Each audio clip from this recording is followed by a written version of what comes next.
प्राथमिक समंक से आप क्या समझते हैं, यानी कि समंक के बारे में पहले हम लोग जानेंगे और उसके प्राथमिक और द्वितीय इस सब के बारे में भी हम लोग जानेंगे। तो देखिए, सबसे पहले आपको बता दूं कि समंक किसको कहते हैं। तो समंक ऐसा शब्द है जिसको सुन करके आप लोगों को लगता होगा कि हम तो कभी इससे मिले ही नहीं है, बट ऐसी कोई बात नहीं है। समंक का अगर अर्थ नहीं जानते, अगर जानते तो बहुत अच्छा, अगर नहीं जानते तो आज जान लीजिए। इसका बहुत ही नाता जुड़ा हुआ है सब लोगों के साथ। समंक का मतलब होता है डाटा। डाटा मतलब समझ गए ना, डेटा जो होता है, जो भी डेटा है कहीं ना कहीं से लाते हैं वही समंक कहलाता है। हिंदी उसका समंक होता है, इंग्लिश इसका डाटा होता है। डाटा का कहने का मतलब कोई चीज़ का, जब भी आप कुछ भी करते हैं तो डाटा कलेक्ट करते हैं, उसके पश्चात ही कोई कार्य करते हैं। ठीक, जैसे कि मैं ये वीडियो अपलोड कर रहा हूँ तो इससे पहले मैं क्या किया होऊंगा, डाटा को कलेक्ट किया होगा कि मतलब कौन सा क्या ले, किसको ले, इस सब का मतलब जो व्यवस्था करते हैं उसी को। परंतु ये समंक जो है जिसमें सिर्फ डाटा ही होगा, ऐसा डाटा जिसको अनुमान या लिखा जाएगा। ठीक है, अनुमान लगा सकते हैं बहुत अच्छे तरीके से और जिसको लिख सकते हैं। ठीक है, तो समंक समझ गए, डाटा।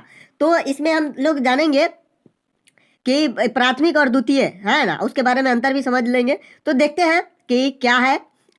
तो आप लोगों को सुनना है ध्यान से, क्लियर। अनुसंधान के लिए आयोजन कर लेने के बाद किसी सांख्यिकी को समंकों का संकलन करना होता है। क्या करना होता है, समंकों का संकलन करना होता है। समझ गए, क्या समझे कि अगर हमको सांख्यिकी यानी कि अनुमान अगर कोई चीज का लगाना है, एवरेज निकालना है, तो हमको क्या करना होगा, सबसे पहले उस डाटा को संकलन यानी इकट्ठा करना होगा। क्लियर। समंकों का संकलन करना अनुसंधान की वास्तविक कार्यवाही का प्रथम चरण होता है। सबसे पहला काम क्या होगा, कोई भी जैसे कि सांख्यिकी निकालना है हमको, तो हम सबसे पहले क्या करेंगे, डाटा को कलेक्ट करेंगे। और डाटा को कलेक्ट करना ही अनुसंधान, जो भी संस्था है, चाहे कोई भी, जिसमें आप भी आ सकते हैं चाहे कोई भी आ सकता है, अनुसंधान इसमें नाम दिया हुआ है ना, उसकी वास्तविक जो कार्य होता है, मेन जो कार्य होता है वो क्या होता है, डाटा को कलेक्ट करना। ठीक, तो संकलित समंकों का शुद्धता एवं पर्याप्त पर भी आगामी विश्लेषण एवं निर्वाचन के परिणाम निर्भर करते हैं। उसी डाटा पर, उसी डाटा के शुद्धता पर क्या निर्भर करता है, आपकी जो भी कार्य कर रहा है उसका रिजल्ट। ठीक, समंकों के संकलन में विश्लेषण विशेष योग्यता, अनुभव एवं सावधानी की आवश्यकता है। अगर जिस समय हम डाटा कलेक्ट कर रहे हैं उस समय बहुत सावधानी लेनी होगी कि कौन सा सामान खरीदे। अब जैसे कि आपको कोई चीज बनाना है और उसमें अगर आपको नॉलेज नहीं है तो कोई सामान एक्स्ट्रा भी खरीद सकते हैं, कोई सामान छूट भी सकता है। तो इसलिए उसका नॉलेज भी होना, योग्यता यानी कि उसके अंदर योग्य होना चाहिए कि वो कैसा डाटा हो। ठीक है ना, और इसको सावधानी पूर्वक से इकट्ठा करें। क्लियर। तो समंक के प्रकार यानी डाटा कितने प्रकार के होंगे उसके बारे में जानेंगे। तो समंक, प्राथमिक समंक, आप समझ रहेंगे कि प्राथमिक लिखा हुआ है इसका मतलब प्राइमरी यानी कि प्रथम। तो ये पहली बार जो डाटा हम लोग जो इलेक्ट करेंगे, कलेक्ट करेंगे और उसको जो बनाएंगे, डाटा जो तैयार होगा उसी को हम कहेंगे प्राथमिक। ठीक है ना, तो इसमें देखते हैं कि क्या है ना, प्राथमिक समंक वे होते हैं जिनको अनुसंधानकर्ता द्वारा पहली बार अपने अनुसंधान के उद्देश्य से एकत्र करता है। क्लियर। ये समंक मौलिक होते हैं जिन्हें पहले कभी एकत्र नहीं किया गया होता है। एक प्रकार से ये समंक कच्चे माल की तरह होती है। उदाहरण के लिए मोदी नगर की स्टील फैक्ट्री के कर्मचारियों का आवास समस्या का अध्ययन करने के लिए यह प्रत्यक्ष जाकर बिल्कुल नए सिरे से सूचनाएं प्राप्त की जाए तो प्राप्त समंक प्राथमिक समंक होंगे। ये क्या चीज का डाटा है, फैक्ट्री में जो कर्मचारी रह रहे हैं उसकी आवास यानी कि रहने की समस्या अगर हम लोग पता करते हैं, अध्ययन करते हैं, तो ये कौन सा डाटा हो गया, प्राथमिक डाटा हो गया। कि वहां पर ये क्या नहीं है, तो वहां पर रहने के लिए कर्मचारी का घर नहीं है, अच्छे से नहीं रह पा रहे हैं, ये क्या हो गया, प्राथमिक डाटा हो गया।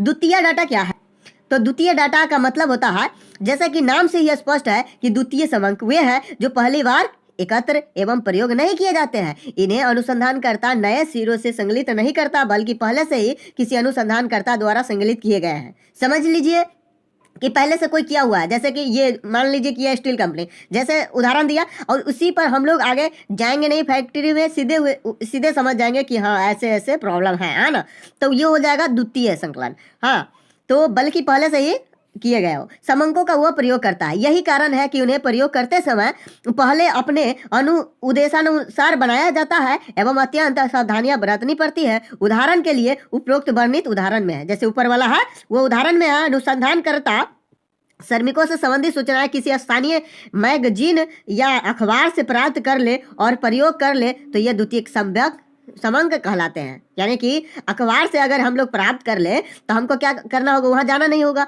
हमको पता चल गया किसके माध्यम से, वहां पर जो भी गए होंगे मीडिया वाला, उसके माध्यम से हमको क्या पता चला कि वहां के फैक्ट्री के कर्मचारी को आवास की समस्या है। तो वो जो हमको प्राप्त हुआ डाटा वो किस दूसरे स्टेप में प्राप्त हुआ, इसलिए इसको हम लोग द्वितीय समांक कहेंगे। क्लियर। प्राथमिक समांकों को एकत्र करने की रीतियां। तो प्राथमिक समांक को कैसे हम एकत्र करते हैं, वो रीति क्या है? तो प्राथमिक समांकों को एकत्र करने की निम्नलिखित रीतियां है। प्रत्यक्ष व्यक्तिगत अनुसंधान, यानी कि एकदम प्रत्यक्ष। तो इस विधि द्वारा समांक एकत्र करने में अनुसंधानकर्ता के स्वयं का निरीक्षण, संपर्क स्थापना तथा अनुभव का विशेष स्थान होता है, क्योंकि प्रत्यक्ष व्यक्तिगत अनुसंधान के अंतर्गत अनुसंधानकर्ता जिसे सूचना प्राप्त करनी होती है उनसे स्वयं संपर्क स्थापित करना होता है। गुण क्या है? एकत्रित समांक सजातीय तथा एक रूप होते हैं। अनुसंधान में गोपनीयता रखी जा सकती है। उच्च स्तरीय परिणाम प्राप्त होते हैं। यह लोचदार विधि होती है क्योंकि इसमें समांक एकत्र करते समय आवश्यकता अनुसार प्रश्नों में हेरफेर की जा सकती है। मौलिक समांक प्राप्त होते हैं चूंकि अनुसंधानकर्ता स्वयं समांक एकत्रित करता है, अतः यह व्यर्थ के खर्च नहीं होने देता है और न्यूनतम व्यय पर समांक एकत्र करता है। दोष क्या है? तो बड़े क्षेत्र के लिए अनुपयुक्त है। पक्षपात की संभावना सदैव बनी रहती है क्योंकि अनुसंधानकर्ता स्वयं आंकड़े एकत्रित करता है, समय बहुत व्यय होता है। उपयोग क्या है? यह विधि उन्हीं दशाओं के लिए उपयुक्त है जहां समस्या की जटिलता के कारण अनुसंधानकर्ता को व्यक्तिगत अनुभव या परीक्षण की आवश्यकता हो। सावधानी क्या बरतनी है? इसे अपनाते समय अनुसंधानकर्ता को प्रवीण यानी कि तेज होना जरूरी है, व्यवहार कुशल तथा परिश्रमी होना चाहिए तथा उसके पास प्रश्नों की संख्या अधिक नहीं होनी चाहिए। वो उसे समस्या के क्षेत्र के रीति रिवाज की भाषा संबंधी भाषाओं का विशेषताओं का पूर्ण ज्ञान हो, तभी इस विधि से शुद्ध एवं मौलिक समांक प्राप्त करेंगे। अप्रत्यक्ष मौलिक अनुसंधान क्या है? तो इसमें अनुसंधानकर्ता समस्याओं के सीधा संबंध रखने वाले व्यक्तियों से सूचना प्राप्त करता है। सरकार द्वारा नियुक्त जांच कमेटी व आयोग द्वारा सूचना एकत्र करने में इसका उपयोग किया जाता है, क्योंकि आयोग द्वारा ऐसे लोगों का प्रश्न पूछने के लिए चयन किया जाता है जो अप्रत्यक्ष रूप से घटना से संबंधित होते हैं। गुण क्या है? जो व्यक्तिगत पक्षपात की संभावना नहीं होती है। विस्तृत क्षेत्र के अनुसंधान के लिए एकमात्र उपयुक्त विधि है कौन? अप्रत्यक्ष मौलिक अनुसंधान। इसके द्वारा अनुसंधान में पक्षपात की संभावना कम रहती है। अनुसंधानकर्ता को सुविधा का लाभ भी प्राप्त होता है। दोष इसका क्या है? अप्रत्यक्ष मौलिक अनुसंधान का, तो सूचना देने वालों को सूचना देने में कोई रुचि नहीं होती है, अतः प्राय सूचनाएं लापरवाही तथा बिना इच्छा के दी जाती है। सूचना देने वालों का पक्षपात किए जाने की संभावना बनी रहती है। परिणाम उच्च स्तर की शुद्धता लिए हुए नहीं होते हैं क्योंकि सूचना अप्रत्यक्ष रूप से प्रभावित व्यक्तियों से प्राप्त की जाती है। उपयोगिता क्या है इसका? तो यह विधि उस समय उपयुक्त रहती है जबकि संबंधित व्यक्ति सूचना न देना चाहते हो तथा यह विस्तृत हो अथवा संबंधित व्यक्तियों से पक्षपात की आशंका हो। सावधानी इसमें क्या बरतना है? इस विधि का प्रयोग करते समय अनुसंधानकर्ता को धैर्य, विनम्रता व चतुराई से काम लेना चाहिए तथा ऐसी साक्षियों से ही सूचना प्राप्त करने का प्रयास करना चाहिए जो कि संबंध इस समस्या के बारे में पूर्ण जानकारी रखते हो तथा इसके साथ साथ साक्षियों की संख्या भी पर्याप्त होनी चाहिए। यह कि एक आदमी का सुन ले बस हो गया। स्थानीय स्रोतों या संवाददाताओं द्वारा सूचना प्राप्ति। तो अगला जो है वह है, इसमें क्या करेंगे कि इसमें अनुसंधानकर्ता स्वयं आंकड़े एकत्रित नहीं करता बल्कि समस्या के क्षेत्र के विभिन्न भागों में वहां के स्थानीय प्रतिनिधियों या संवाददाताओं के नियुक्ति समांकों को एकत्र करने के लिए कर देता है। सूचना एकत्र करने की विधि का निर्णय प्राय संवाददाताओं या प्रतिनिधियों पर ही छोड़ दिया जाता है। गुण का क्या हो सकता है? यह सस्ती तथा कम समय में काम संपन्न करने वाली विधि है। इसका प्रयोग दूर दूर के स्थानों से सूचनाएं मंगवाने के लिए किया जाता है। इसका दोष क्या हो सकता है? तो समांक प्राय शुद्धता की कमी के लिए हुई होते हैं, उनमें एक रूपता का अभाव पाया जाता है। इसके द्वारा एकत्र सूचनाएं प्राप्त प्राय संवाददाताओं के पूर्व धारणाओं पर आधारित होने के कारण पक्षपात होती है। तो देखते हैं उपयोगिता।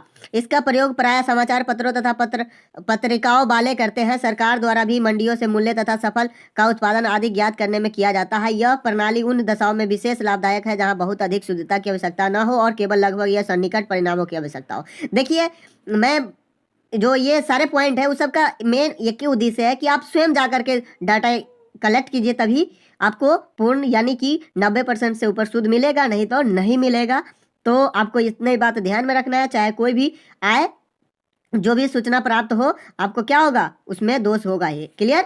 तो परंतु कहीं ना कहीं इसमें फायदा ये रहता है क्योंकि एक आदमी कहाँ कहाँ का डाटा कलेक्ट करेगा, इसलिए ये इसमें बहुत से अगर यूज है तो यूजलेस भी है, मतलब विदाउट खर्चा भी है और खर्चा भी ज़्यादा है और डाटा भी सही नहीं हो सकता, परंतु डाटा काम का भी हो सकता है। इसलिए इस सबको जानना है और इसको ध्यान में रखना है। डाक द्वारा प्रश्नावली भेजने की विधि। तो देखिए इस विधि में अनुसंधानकर्ता समस्या से संबंधित प्रश्नों की सूची तैयार करता है और उस प्रश्नावली की अनेक छायाप्रति करके सूचना प्रदान करने वाले व्यक्तियों के पास डाक से भेज दिए जाते हैं, जिन्हें सूचना देने वाले व्यक्ति उत्तर देकर अनुसंधानकर्ता के पास वापस भेज देते हैं। प्राय अनुसंधानकर्ता प्रश्नावली भेजते समय एक अनुरोध करता है कि समस्या को सुलझाने में उसे आपकी आवश्यकता है तथा यह भी आश्वासन देता है कि आपसे प्राप्त तथ्य सूचनाएं पूर्ण गुप्त रखी जाए। बात समझ रहे? फिर इसमें भी कुछ होगा दोष। गुण दोष क्या है? यदि सूचनादाता व्यक्ति बुद्धिमान हो तो यह एक उत्तम विधि है, क्योंकि इससे सूचना प्राप्त करने में अधिक समय नहीं लगता है। लेकिन यदि सूचनादाता अशिक्षित हो तो संभव है कि प्रश्नावली बिना उत्तर दिए ही वापस कर दे अथवा गलत उत्तर भर दे। ये भी हो सकता है। आप भेजे कि हाँ बताइए कि इस गाँव में क्या है, आप थोड़ा सा इसको डिटेल दिखाइएगा कि वहाँ पर नदी है, वहाँ पर कैसा है, जमीन उपजाऊ है, और वो उसको पता नहीं है, वो कुछ भी भरवा करके भेज दिए तो क्या सूचना गलत आ जाएगा ना। इसलिए मैं पहले ही बताया हूँ, फिर से बता रहा हूँ कि जो भी डाटा आएंगे अगर पर्सनली आप नहीं देखे हैं तो इस पे दोष बहुत आएंगे, है ना। इस विधि की सफलता इन बातों पर निर्भर करती है कि सूचनादाता का ज्ञान व उनकी योग्यता, प्रश्नावली का निर्माण एवं सूचनादाता की प्रतिक्रिया। यदि समस्या क्षेत्र विस्तृत है और सूचनादाता शिक्षित हो तो इसका प्रयोग करके समय व धन की बचत की जा सकती है। ठीक है।